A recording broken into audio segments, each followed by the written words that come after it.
सन्मानयोग गुरु रूप श्रीमद सत्संगत जीओ, गुरमत गुरबाणी इतिहासक विचारा आरंभ करा। पेशतर सतगुरु की बख्शिश निवर फतेह कबूल करनी। वाहिगुरु जी का खालसा, वाहिगुरु जी की फतेह। हुणे आप जी गुरबाणी कीर्तन सत्कारयोग बीबियां दे जथे पासों सरवण कर रहे सी। गुरु घर दे विच अज सारे संसार दे विच वर्ल्ड पीस डे मनाया जा रहा है। उस दे उपलक्ष्य दे विच गुरबाणी कीर्तन गुरबाणी दे प्रवाह चल रहे हैं। जिथे अज संसार की सुख शांति वास्ते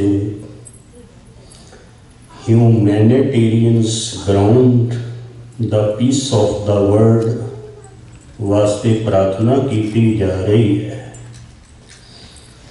उत्थे सिख तवारीख के अनुसार धन गुरु नानक पातशाह का सारे संसार दे विच विआह का पुरब भी मनाया जा रहा है। उन्हां दी विआह के संबंध भी समागम चल रहे हैं। मैं बेनती करा, भाई साहब भाई गुरदास जी ने गुरु नानक साहब के बारे एक पंक्ति लिखी है, क्योंकि असी अज सारे संसार के जोड़े हालत ने वो बड़े तरसयोग है। वो जियोग्राफिकल प्रॉब्लम सारे संसार दे विच फैलियां हुई हैं। किधरे अनएम्प्लॉयमेंट्स प्रॉब्लम ने, किधरे स्लेवरी प्रॉब्लम ने, किधरे स्टारवेशंस प्रॉब्लम है। इंज कई सारे संसार ते जद निगाह मारते हैं, किधरे क्लाइमेटिकल प्रॉब्लम है। जगत दे विच जात मारिया ऐसा प्रतीत हुंदा है कि सारा संसार प्रॉब्लम दे विच समस्यावां दे विच ग्रस्त होया गया है। कल ये न्यूज़ सन, BBC दियां न्यूज़ सन, CNN दियां न्यूज़ सन। यूरोप दे विच बहुत सारे कंट्रीज़ इकनॉमिकल क्राइसिस नूं फेस कर रहे हैं। बहुत सारे मनुख जड़े ने वो बड़ी भारी आर्थिक मानसिक तंगी दे विचों गुजर रहे। अज जदों संसार दे विच झाग मारदे हैं तो सारा संसार दो हिस्सियां दे विच डिवाइड दिखाई दे रहा है। एक हिस्सा है जिसनों महाराज कहते हैं कई कोट बैठक ही खाए। वो बैठे ने आराम दे नाल ऐशो आराम की जिंदगी बतीत कर रहे हैं। पर बहुत सारे ऐसे कंट्रीज़ में अफ्रीका दे विच देखे, नैरोबी दे विच, मोबासा दे विच, कंपाला दे विच, जिहड़े एक टाइम के भोजन तो भी मुताज है, रोटी भी नहीं मिल रही, रहने लई घर भी नहीं है। उन्हां मनुखां दे परथाए महाराज कहते ने वो घालना घाल घाल के थक गए है, कुछ भी प्राप्त नहीं हो रहा। गरज के मैं अर्ज करा, संसार दे हालत बड़े तरसयोग बने हुए। संसार दे हालत इस तरह दे बने हुए है जिसनों भाई साहब भाई गुरदास जी ने अपनी एक वार दे विच कहा है, बाबा देखे ध्यान दर जलती सब पृथ्वी दिस आई। गुरु नानक साहब ने जदों ये सुल्तानपुर की मुकद्दस जमीन, मैं ये भी अर्ज करा, गोइंदवाल साहब के लागे एक छोटा जिहा कस्बा है जिसनों कहते सुल्तानपुर लोधी। आम तौर के उत्ते जिहड़े भारत के पुराने शहर हैं, they are old cities of the heritage and the Indian traditions. वो करीबन बहुते मुसलमानों के नाम से, क्योंकि लोधी वंश ने बड़ा लंबा समा भारत दे विच शासन किया है, तो वो लोधियां तो ये शहर का नाम सुल्तानपुर लोधी पे है।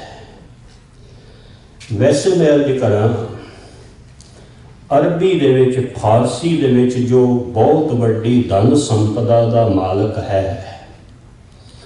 जां इंज कहिए जो बहुत वड्डी मैलो तजारत का मालक है, उहदे लई शब्द वरतिया जांदा सुल्तान। अज भी दुबई दे विच सुल्तान हन, अरब दे विच सुल्तान हन। उन्हां वास्ते एक शब्द वरतिया जाता है, आम कॉमन शब्द है, सुल्तान है। ते धन गुरु ग्रंथ साहिब जी महाराज की बाणी दे विच गुरु नानक देव जी महाराज ने उस परिपूर्ण परमात्मा नूं भी सुल्तान कह के संबोधन किया। सह कहने तू सुल्तान कहाँ हूँ मियाँ, तेरी कवन वडाई है परवदगार, हे निरंकार तू ते ओ सुल्तान हाँ, ते मैं ते एक छोटा जिहा मियाँ तेरी सिफतो सलाह गायन करन वाला। क्योंकि आम तौर के उत्ते जड़े सुल्तान सन, ठाकुर सन, नवाब सन, उन्होंने अपनी खुशामद करन दे वास्ते मैं अर्ज करा पुराने समय दे विच बकायदा कवि हायर कीते हुंदे सन। राजे ने जदों आसन ते बैठना है, सिंघासन ते बैठना है, ते ओ सुल्तान दी उस राजे दी महिमा दे विच कुछ कवितावां पढ़दे सन। उन्होंने फरदोशी भी कहंदे हैं, कवि भी कहंदे ने। ओ राजे दी महिमा दे विच ओहदे सिफतो सलाह करदे ने, ते आम तौर दे उत्ते इंज कहियो सारे गुस्ताखी माफ पहाड़े दे कवि हन। वो माया के भुखे हैं, राजे की महिमा गायन कर रहे हैं। धन गुरु नानक देव जी महाराज उही अलंकार वरत रहे हैं। सह कहने तू सुल्तान कहाँ हूँ मियाँ, तेरी कवन वडाई है निरंकार, तू ते महान सुल्तान है, ते मैं एक पहाड़े दा मियाँ फरदोशी हाँ, तेरी वडियाई तेरी सिफतो सलाह कित्थों तक बयान करा। गर्ज कमैरज कर रहा सी वो जिहड़े सुल्तान लोधी वंश दे ने, उन्हां तो ये भारत का एक प्राचीन शहर है, उहदा नाम सुल्तानपुर लोधी पे है। ते अज भी जिन्हां ने उस मुकद्दस धरती के दर्शन किए है, जिस धरती के बारे धन गुरु ग्रंथ साहिब जी महाराज दे विच जिक्र आया है, जिथे जाए बहे मेरा सतगुरु सो थान सुहावा राम राजे, गुरसिक्खी सो थान बालिया लै धूड़ मुख लावा। ये पवित्र मुकद्दस जमीन ते धन गुरु नानक देव जी महाराज की छोटी आयु दे विच चरण पए है। हिस्टोरीकल बैकग्राउंड तो सिख तवारीख के मुताबिक गुरु नानक साहब जी की भैन नानकी, जिन्हां का सिमिलर नाम है, आम तौर पर यह भी एक भारत के विच प्रथा रही है कि भैन भरावां का नाम मिलता जुलता रख लेना, सिमिलर नाम रख लेना। तो बहुते सिख इतिहासकारां ने मने है कि भैन का नाम नानकी है, ते उस वड्डी भैन के नाम तो ही सिख धर्म के बानी, सिख धर्म के फाउंडर आप नारायण कला धार जग मैं परवरियो। ते जे भट्टां की दृष्टि तो देखिए वो कहते ने कि गुरु नानक साहब एक ऐसे सतगुर हैं जिन्होंने दिव मंडल दे विच, सुन मंडल दे विच जिन्हां दे दर्शनां लई सारे देवी देवते भी तरस रहे। गावे गुण महादेव बैरागी, जिन ध्यान निरंतर जानियो, कब कल सो जस गावो गुरु नानक राज योग जिन माणियो। महाराज का नाम नानकी तो नानक वड्डी भैन तो रखे है, ते सिख तवारीख के मुताबिक साहिब गुरु नानक साहब जी की छोटी जी आयु दे विच मुकद्दस चरण, उन्हां दे पवित्र चरण इस धरती ते पए है। ते इत्थे महाराज ने लोधी खाने दे विच भी काम कीता है। इत्थे महाराज ने बेअंत कोतक कीते ते गरज के मैं करा सिख विद्वान भाई साहब भाई गुरदास जी के मुताबिक गुरु नानक साहब ने इत्थे संसार की हालत देखी है। क्योंकि अज असी वर्ल्ड पीस डे मना रहे हैं, बड़ियां ऑर्गेनाइजेशन काम कर रही हैं। अज भी संसार के हालत जड़े ने इंज कहिए करीबन बड़े तरसयोग बने हुए है। संसार की हालत अज भी जड़ी है बड़ी भयंकर बनी हुई है। इंज कहिए जो संसार के हालत देखते हैं तो गुरु नानक साहब के वही शब्द याद आ रहे हैं, एती मार पई कुरलाने तैं की दर्द न आया। गुरु नानक साहब ने भाई साहब भाई गुरदास कहते हैं इत्थे जदों आत्मक दृष्टि दे नाल देखिया है कि बाबा देखे ध्यान दर जलती सब पृथ्वी दिसे आए। ते दास ने कई दफा एक उदाहरण देती है, सारा संसार दुख दे विच, संताप दे विच, आशा दे विच, मनसा दे विच, तृष्णा दे विच, ईर्खा दे विच जल रहा है, सड़ रहा है। ते सड़न दा जलन दा अग्नि नूं सिख विद्वानां ने 3 तरीकिਆਂ नाल तशबीह दिती है। पुराने जमानिਆਂ तो जदों असीं गल आरंभ करते हैं, जदों असीं सिंधु घाटी की सभ्यता देखते हैं, old civilisation of the beginnings of human histories, ते कहते हैं मनुख की सब तो जड़ी पहली खोज है अग है। सब तो जड़ा पहली इन्वेंशन है ह्यूमन हिस्टरीज दे विच, जिथों सारी इंज कहिए डिवेलपमेंट आरंभ हुई है। ते मनुख जदों जंगलों च रहिंदा है, जंगली जानवर खांदा है, पत्ते खांदा है, कंद मूल खांदा है। ते सब तो पहले जड़ी मनुख ने खोज की वो अग की कीती है। ते आम तौर के उत्ते पुराने जमानिਆਂ दे विच जदों लोग लंबा सफ़र करते सन, पैदल जाना एक थां तो दूजी थां, लंबा सफ़र होने, क्योंकि दास ने लंबा समा भारत के एक प्रांत हुण ते उत्तराखंड बन गया, यूपी उदों सी। हल्द्वानी दे विच कथा की सेवा की, करीबन नैनीताल तो थल्ले। ते उत्थे पुराने सज्जन ज्ञानी निर्मल सिंह जी हुण ते खैर वो नहीं रहे, शायद गुजर गए, क्योंकि उदों भी वो करीबन 70-80 साल दे सन।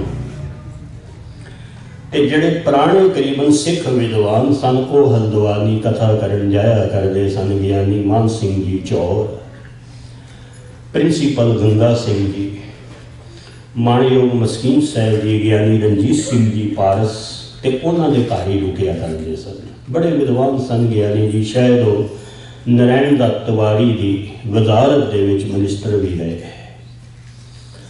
मैनू उन्होंने दसिया, कहन लगे ज्ञानी जी कोई जमाना सी हल्द्वानी तो लोग रीठा साहब गुरुद्वारे पैदल जाते सन, ते 2-3 दिन पहुँचन ते लग जाते, 2-3 दिन।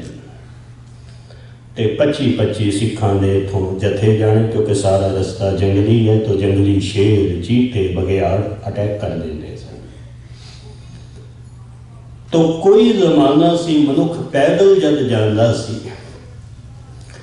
ते दूरों ही किसी कस्बे दे विचों धुएं दे अंबार वेख के वो अंदाजा ला लैंदा सी इत्थे अग बल रही है। दूरों ही पता लग जाता सी, 2-4 मील तो ही धुआं, वड्डे वड्डे धुएं दे अंबार, वो जिहड़ी समोक दी वाइब्रेशन है उहदे तो पता चलदा इत्थे अग बल रही है। फिर इंज कहिए समा बदलिया, अग ने अपना रूप वटाया, अंगीठियां आ गई। हुण वो जिहड़ी जलदी हुई अग है उहदा 2-4 मील तो पता नहीं चलता। हुण ते अंगीठी दे जिहड़ा लागे बैठा है उन्हें पता चलता कि इत्थे अग बल रही है। फिर मैं अर्ज करा, समय का विकास होया, मनुख ने तरक्की की, अंगीठियां भी बंद हो गई। हुण तो ऐसे गैस के चूल्हे आ गए, बंदा किचन दे विच भी होवे तो पता नहीं लगता अग बल रही है कि नहीं, ना आवाज़ है ना धुआं है, ना समोक है, ना समैल है। वो बंदा लागे भी खड़ा, उन्हें पता ही नहीं लगता कि बल भी रही है कि नहीं बल रही। बाबा फरीद जी ने इस उदाहरण नूं इंज वरते है। वो कहते ने, फरीदा मैं जानिया दुख मुझको, दुख सभाया जग, उच्चे चढ़ के देखे आ तां घर घर एहा अग। इंज कहिए एक मनुखा का दुख इंज है जिमें सारे समाज को पता चलता हो, तो इंज कहिए इंज धुआं है कि जिमें 2-4 मील बंदे को ही पता चलता अग लग गई है। तो मैं अर्ज करा, एक मनुख का दुख तो इंज है जिमें उच्चे उच्चे धुएं के अंबार बल रहे है, सारे बंदियां नूं पता है दुखी है, बेचारा परेशान हैगा, वो दुखी है। एक मनुख है वो भी दुखी ने, पर उन्हों का दुख इंज कहिए जिहड़ी अंगीठी है उसकी तरह सिर्फ घरदियां नूं ही पता है दुखी है, दूजियां नूं नहीं पता, समाज नूं नहीं पता, बाजार नूं नहीं पता, दूजे तीजे बंदे नूं नहीं पता, सिर्फ घरदियां नूं ही पता है। एक मनुख वो है जिन्हां दा दुख इंज कहिए उन्होंने आप ही पता है, वो ना दूजे नूं दसदे है, ना दूजे नूं बयान करते हैं। इंज कहिए वो LPG गैस ही बल रही है, सिर्फ किचन दे विच खड़े बंदे नूं ही पता लग रहा है। गरज के मैं अर्ज करा, गुरु नानक साहब ने देखा है कि इस संसार दे विच की निर्धन, की धनवान, की गुणवान, की गुणहीन। महाराज ने देखा सारा संसार सड़ रहा है, सारा संसार जल रहा है।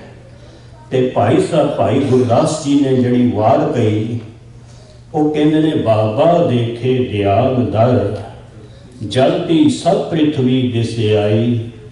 ते सियाणे सज्जन पुराने बजुर्ग बैठे ने। आम तौर पर शरीर दे विच कोई रोग पैदा हो गया है, ते वैद लोग कहते ने ये एवं पैदा नहीं होया। There is no instantly inventing disease our body. ये एवं शरीर दे विच रोग पैदा नहीं होया। पुराने जमाने च लोग वैद कोल जाते सन, कहते पेट विच दर्द है, तो वैद दवाई देने तो पहले पूछता सी राती खाता की है, पीता की है, पानी किस तरह का पीता है। तो जो पुराने जमानिया के प्यूरीफाई वाटर की इन्नी फैसिलिटी नहीं सी, वैद लोग ये भी पूछ लेते सी पानी पीता कितों है, किहड़े कुएं तो पीता है, किहड़े दरिया तो पीता है, किस सोर्सिस तो ये पानी आया है। क्योंकि रोग एवं पैदा नहीं होता, सारी दुनिया के वैद, और मैं ये भी अर्ज करा अज की मैडिकल साइंस भी मानती है उसका कोई कॉज है, एवं रोग कोई पैदा नहीं होता। भाई साहब भाई गुरदास जी कहते कि संसार दुखी है, संसार बेचैन है। बाबा देखे ध्यान दर, जलती सब पृथ्वी दिसे आई। ते हुण अगली पंक्ति ध्यान नाल सरवण करना, संसार दुखी क्यों है, संसार परेशान क्यों है, मनुख बेचैन क्यों है। दास थोड़ा जिहा मौजू तो बाहर निकले। धन गुरु गोबिंद सिंह जी महाराज का आगमन पुरब प्रकाश पटना साहिब की पवित्र धरती से होया है। ताई असी उस शहर में पटना साहिब कहने, वैसे पुराना जड़ा नाम है वो पटना है। जो कलकत्ते तो हावड़ा तो इधर पंजाब वाले पासे नूं आओ ना, तो जड़ा पहला स्टेशन है वो पटना साहिब है, मेन स्टेशन पटना है। इधरों दिल्ली तो हावड़ा नूं जाओ, पहला स्टेशन पटना है, फिर उस तो बाद पटना साहिब है। भारत का बड़ा पुराना शहर पटना, और धन गुरु गोबिंद सिंह जी महाराज के आगमन के करके शहर का नाम पै गया पटना साहिब। वैसे महाराज ने जड़ा जिक्र किया है वो है, तई प्रकाश हमारा भयो, पटना शहर विखे बल रहे। पटना शहर पुराना शहर है। इस पटने शहर तो गालबन 80 मील की दूरी ते एक बड़ा पुराना शहर है गया। तो मैं ये भी अर्ज करा ਉੱਥੋਂ ਦੇ ਵੀ ਰੇਲਵੇ ਸਟੇਸ਼ਨ ਦਾ ਨਾਮ ਗया है ਤੇ ਵੈਸੇ ਉਹਦਾ ਨਾਮ ਬੋਧ ਗया है। मैं बेनती करा, दो शहर है, एक गया है एक बोध गया है, दोनों के विच 15 किलोमीटर का फर्क है।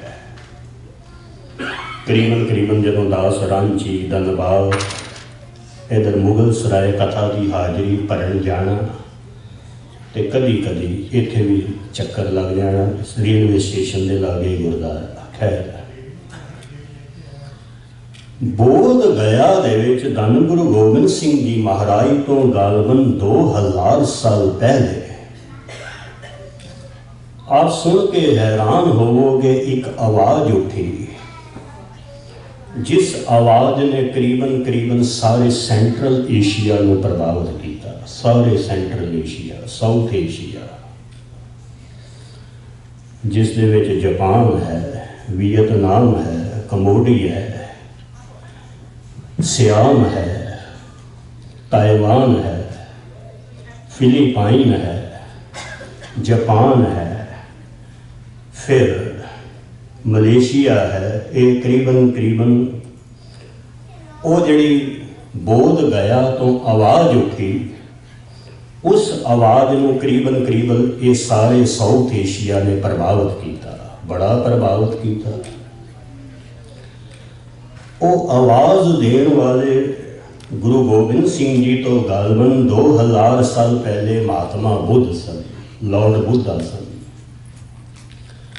पता उन्होंने की आवाज़ दी, पता उन्होंने पहला उपदेश की सी, this is a first gospel of the lord Buddha. उन्होंने क्या संसार दुख है, ये बुद्ध का मैं जिक्र पहला सूत्र से। बोध गया तो गुरु गोबिंद सिंह जी महाराज ने प्रकाशपुर तो गालबन 80 मील दूर 2000 साल पहले वो कहते संसार दुख है। ये उन्होंने पहला सूत्र से। अज असी वर्ल्ड पीस डे मना रहे हैं, बुद्ध का इंज कहिए पहला उपदेश। वो बार बार कहते हैं संसार दुख है, संसार दुख है, संसार दुख है। तो उन्होंने शिष्य आनंद ने पूछा, महात्मा जी तुसी बार बार कही जाते हो संसार दुख है, संसार दुख है, संसार दुख है, तो फिर दुख का कारण की है, इसका कॉज की है। लफ्ज़ मैं फिर दोहरा दिया, शरीर दे विच कोई रोग पैदा हो गया है तो वो एवं पैदा नहीं होया, कोई कारण है, कॉज है। ਜਾਂ गंदा भोजन खा रहे, गलत भोजन खा रहे, गंदा पानी पी रहे, ਜਾਂ किधरे गंदी हवा अंदर चली गई, हवा तो भी कई तरह के रोग आप सुन के हैरान होवोगे पैदा हो जाते हैं। वो कहते महात्मा जी दुख है, तुसी बार बार कहते हो, इसका कारण की है। तो पता महात्मा बुद्ध ने की किया, वो कहते ने दुख का कारण तृष्णा है। दुख का सब तो बड़ा कारण महात्मा बुद्ध तृष्णा ਨੂੰ ਮੰਨਦੇ। ਉਹ ਕਹਿੰਦੇ we are totally desire, we are not body, we are not mind, we are not soul, we are absolutely desire. ਅਸੀਂ ਤੇ ਇੱਛਾਵਾਂ ਦੇ ਤਲ ਤੇ ਜੀ ਰਹੇ ਹਾਂ, ਤੇ जितना इच्छा के तल ते, जितनियां तृष्णावां के तल ते, जितनियां कामनावां के तल ते बंदा जी रहा है, महात्मा बुद्ध कहते हैं उन्ना ही दुखी होगा, बेचैन होगा, उन्ना ही परेशान होगा। आप सुन के हैरान होगे, पशु को कोई दुख नहीं, क्यों? क्योंकि वो अंदर वासना ही कोई नहीं, तृष्णा ही कोई नहीं। एक छोटे बच्चे को कोई दुख नहीं, क्यों? छोटे बच्चे की वासना ही कोई नहीं है, तृष्णा ही कोई नहीं है। महात्मा बुद्ध कहते हैं संसार के दुख का कारण तृष्णा है। ते 10 जड़े शब्द कह रहे हैं, थोड़ा ध्यान नाल सुनना। भाई गुरदास कहते हैं गुरु नानक साहब देखते हैं संसार दुखी है, बाबा देखे ध्यान कर, जलती सब पृथ्वी दिसे आई। ते भाई गुरदास जी को पूछिए जगत दुखी क्यों है, संसार दे विच इतना अपद्दर क्यों है? तो भाई साहब ने जोड़े अगे शब्द कहे ने थोड़ा जिहा जहनीयत फरमान करना। वो कहते ने बाज गुरु गुबार है कर दी सुनी लुकाई। क्योंकि जगत विच कोई पूर्ण सतगुरु नहीं है। ढोंगी ते बड़े ने, पखंडी ते बड़े ने, मियाँ मिठू ते बड़े ने, संसार दे विच विद्वान ते बड़े ने, आलम फाजल ते बड़े ने। पर भाई गुरदास कहते ने जगत दे विच सही मार्ग दसन वाला कोई सतगुरु नहीं है। कोई गुरु नानक साहब जैसा वो सतगुरु जिन्होंने महाराज ने गुरबाणी में कहा है आप नारायण कलागार जग मैं परवरे हो। जिन्होंने गुरु अर्जन देव जी महाराज की रसना कह रही है ज्ञान ध्यान किछ कर्म न जाना सार न जाना तेरी सब ते वड्डा सतगुर नानक जिन कल राखी मेरी। महाराज गुरु नानक साहब जैसा वो सतगुरु जिन्हों ने संसार में सब तो पहले की कीता है। गुरु अंगद देव जी महाराज कहते हैं मनुखा भरम तो कढ़िया है, अज्ञानता तो कढ़िया है। भूले मार्ग जिन्हें बताया ऐसा गुर वडभागी पाया। गुरु नानक साहब जैसे वो सतगुरु जिन्होंने भुले हुए बंदियां नूं भटके हुए बंदियां नूं अज्ञानता के अंधकार दे विचों कढ़िया, अज्ञानता के अंधेरे चों कढ़िया। मैं कई दफा अर्ज की है एक शराबी बंदा मदरा पीती हुई, शराब पीती हुई उन्होंने होश ही कोई नहीं। तो इत्थे तो नहीं पर दास ने वैनकूवर डाउनटाउन दे विच देखा क्योंकि करीबन दास ने 4 साल लगातार करीबन 2 महीने दशमेश दरबार गुरुद्वारे कथा की सेवा वैनकूवर की थी। मानयोग शहर भाई साहब जी के पिता जी भी नाल ही सन। तो वैनकूवर डाउनटाउन दे विच मैं कैनेडा दे विच देखा ड्रगी जिहड़े ने वो सड़कों के उत्ते ही पे, उन्होंने होश ही कोई नहीं, पता ही कोई नहीं कित्थे सुते हुए। सेम जिवें बिहार दे विच उड़ीसा दे विच इधर आंध्रा दे विच शराबी सड़कों के उत्ते मल मूत्र का त्याग करते हैं। इस तरह की हालत दास ने वैनकूवर च देखे डाउनटाउन दे विच। एक मदरा पीती हुई शराब पीती हुई ड्रग दे विच एडिक्ट होया बंदा मैं अज करा गंदगी दे विच डिगया होवे ना तो उन्होंने पता ही नहीं लगता ये गंदगी है, गिलाजत है। उन्होंने कोई दूजा बंदा भी कहे उन्होंने पता ही नहीं लगता।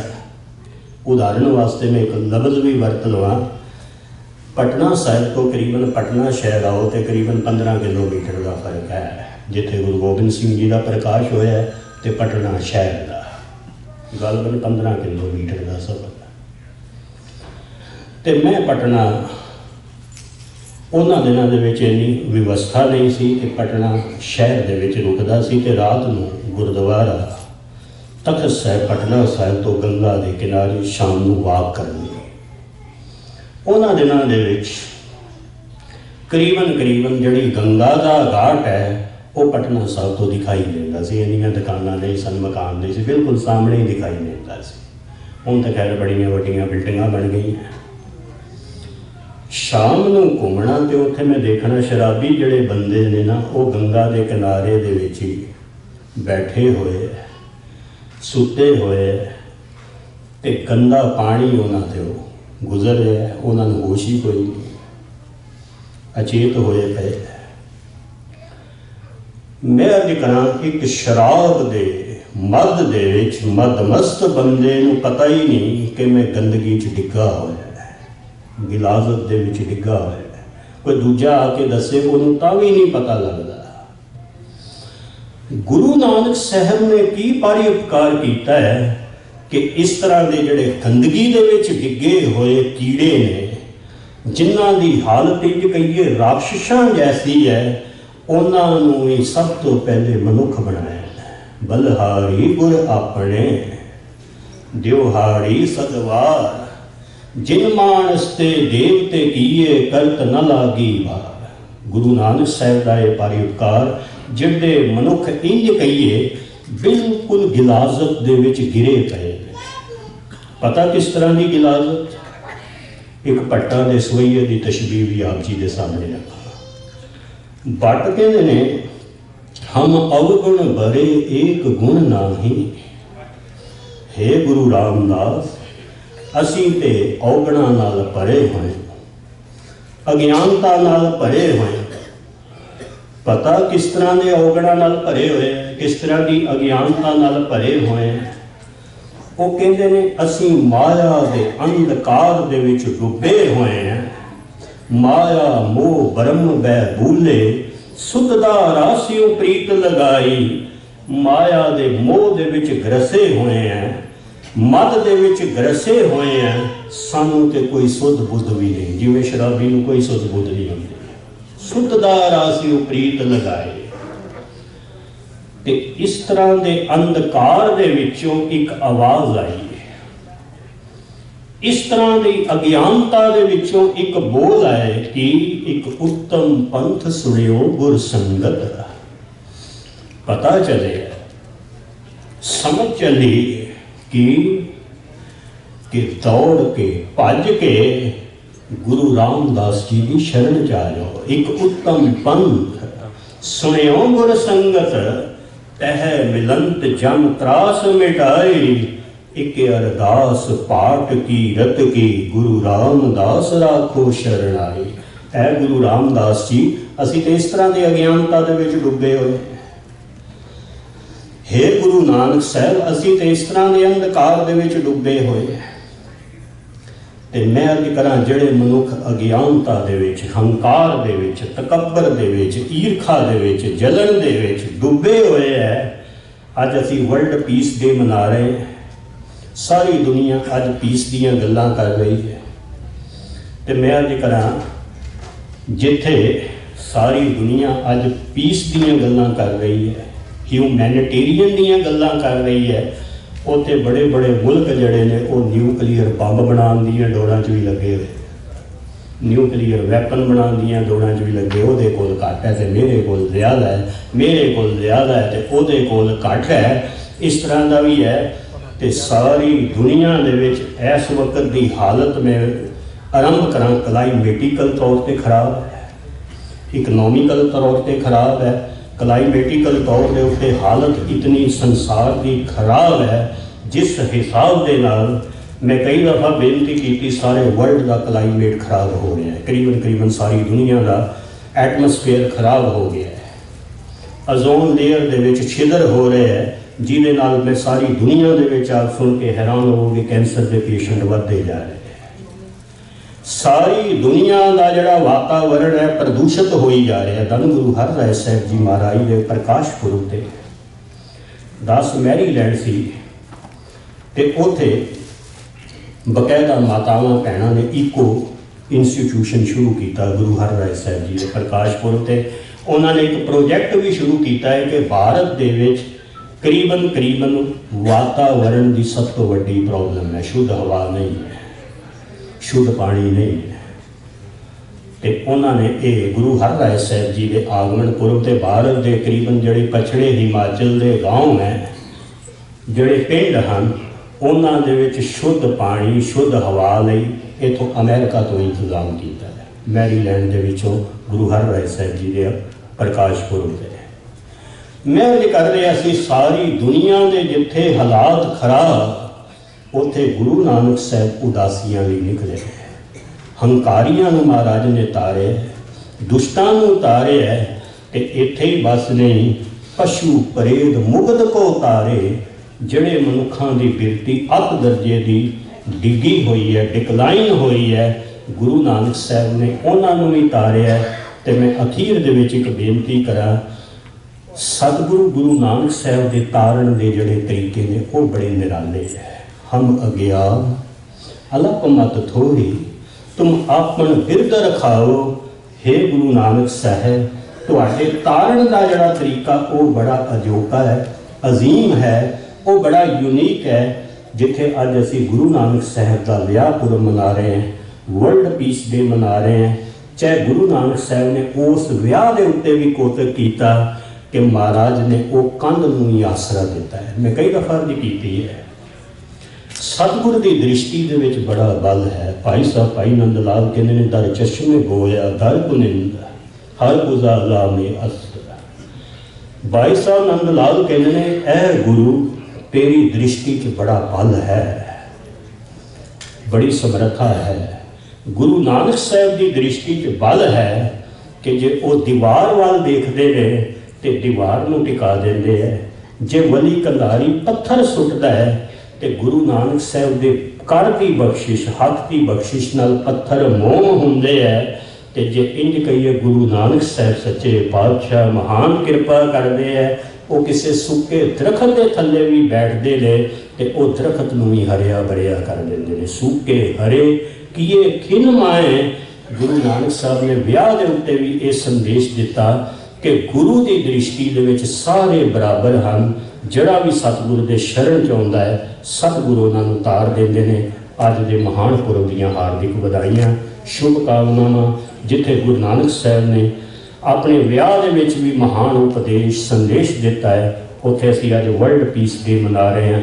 अरदास करिए जगत जनंदा रख लै अपनी कृपा दार, जित दुआरे उभरे किते ले अवार। We are all should always pray, we wants peace and एवरीस्ट ऑल ह्यूमन काइंड। सतगुर कृपा करन सबनूं शांति दी, सबनूं सद्भावना की तौफीक दे। इतनी सेवा प्रवान करना सारे प्रबंधक सज्जना का हार्दिक तौर पर धन्यवाद। अजीज जान के प्यार देते हैं क्योंकि दास का सारी संगत नाल घर जैसा ही प्यार है। माड़ियो भाई साहब जी का अगला प्रोग्राम आप सरवण करो। सारियां नूं जी आया नूं अरदास बेनती करिए नानक नाम चढ़दी कला तेरे बाणे सरबत दा भला। वाहिगुरू जी का खालसा वाहिगुरू जी की फतेह।